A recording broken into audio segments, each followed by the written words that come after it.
अगर अभी भी नहीं सुधरे भारत युवा तो 2030 तक बीमारियों का देश बन जाएगा भारत। अभी हाल ही में हुई रिसर्च में किया गया है चौंकाने वाला खुलासा। आपके लिए ये खबर हो सकती है बेहद जरूरी, नहीं तो चंद समय बाद आपको दवाई लेना हो जाएगा मजबूरी। भारत में इस समय लगभग अधिकतर लोग किसी न किसी बीमारी का शिकार है। कई लोगों की ये बीमारी यूं ही नहीं बल्कि उनके आलस्य का परिणाम है। ऐसा हम नहीं बल्कि अभी हाल ही में हुई एक रिसर्च कहती है। आज हम आपको यही पूरी खबर क्रमवार बताने जा रहे हैं, जिसे सुनकर आप हैरान हो जाएंगे।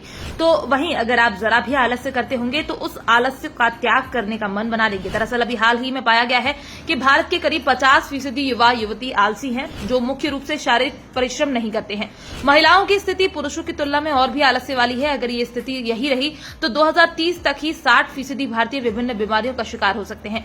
यहाँ शारीरिक श्रम का मतलब ये है कि लोग व्यायाम नहीं करते, पैदल नहीं चलते या दौड़ते नहीं है, जिससे सेहत पर बुरा असर पड़ता है। तो वहीं इसको लेकर अभी हाल ही में the Lancet global health journal में प्रकाशित एक रिपोर्ट की माने तो दक्षिण एशिया में अधिकतर वयस्क व्यायाम व अन्य शारीरिक गतिविधियों के मामले में बेहद सुस्त है। भारत में 57% महिलाएं शारीरिक रूप से सक्रिय नहीं पाई गई हैं, तो वहीं ऐसे पुरुष वयस्कों की संख्या 42% है। इसको लेकर विश्व स्वास्थ्य संगठन सहित शोधकर्ताओं की टीम ने बताया कि बालिगों के शारीरिक रूप से सक्रिय होने के मामले में भारत उच्च आय वाले एशिया प्रशांत क्षेत्र में दूसरे स्थान पर है। भारत में 2000 से 22% वयस्क शारीरिक रूप से पर्याप्त सक्रिय नहीं थे।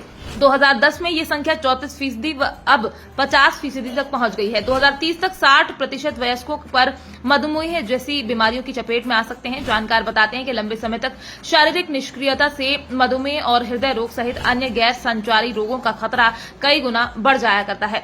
स्वस्थ जीवन शैली के कारण होने वाली ये बीमारियां दुनिया भर में स्वास्थ्य सेवा प्रणालियों पर लगातार बोझ बढ़ा रही हैं, और अगर ऐसा ही चलता रहा तो आने वाले समय में ये बोझ और भी ज्यादा हो जाएगा। इसको लेकर the Lancet diabetes and endocrinology journal में प्रकाशित Indian Council of Medical Research India diabetes का अध्ययन कहता है कि भारत में 2021 में 10.1 करोड़ लोग मधुमेह से पीड़ित थे। उसी साल करीब 31.5 करोड़ लोग उच्च रक्तचाप से ग्रस्त रहे, और ये आंकड़ा दिन प्रतिदिन बढ़ता जा रहा है। इसको लेकर अध्ययन में दावा है कि दुनिया भर में शारीरिक गतिविधियों में पीछे रहने वाले वयस्कों की संख्या 5% बढ़कर 31.3% हो गई है। 2010 में 26.4% वयस्क शारीरिक रूप से सक्रिय नहीं थे। अगर ये ट्रेंड आगे भी जारी रहा तो शारीरिक गतिविधियों में 15% सुधार करने का वैश्विक लक्ष्य पूरा नहीं हो पाएगा।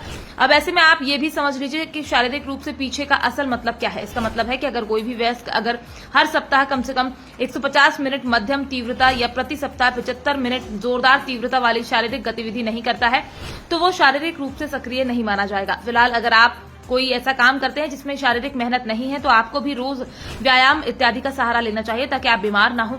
साथ ही अगर आपका कोई अपना ऐसा काम करता है जिसमें शारीरिक मेहनत कम है तो उस तक ये खबर पहुंचाइए ताकि वो भी शारीरिक मेहनत करना शुरू करे और तमाम रोगों से दूर रहे। फिलहाल आपको ये हमारी खबर कैसी लगी, इसको लेकर आप क्या कहना चाहते हैं, आप अपनी राय हमारे साथ कमेंट बॉक्स में लिखकर साझा कर सकते हैं। Bureau report, BDN news.